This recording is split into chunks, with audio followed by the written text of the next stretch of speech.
Esparza busca los 26 parlamentarios que dan la gobernabilidad. Navarra Suma vuelve a mirar a PSN e incluso va más allá. Si María Chivite tiene más votos que Javier Esparza, desde luego contará con los votos de Navarra Suma para ser presidenta.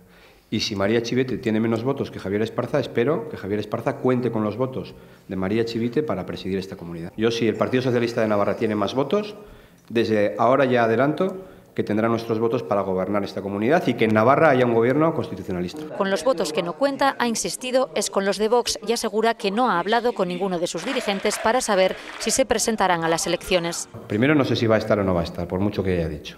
Y segundo, yo ya he dicho que no. Podemos llegar a acuerdos con todos aquellos que defiendan el amejoramiento del fuero, defiendan una Navarra diferenciada, foral, dentro de España, y defiendan un modelo autonómico como el que tenemos.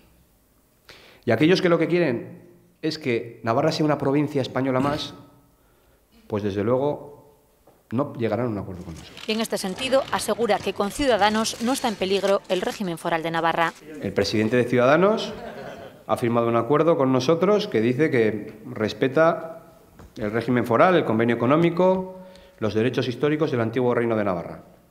A mí eso me es suficiente, yo no tengo por qué dudar ni de la palabra y menos de un documento firmado, avalado además por unanimidad por toda la Junta Directiva de Ciudadanos a nivel nacional. Por lo tanto, sus líneas rojas para acordar el nacionalismo y el populismo.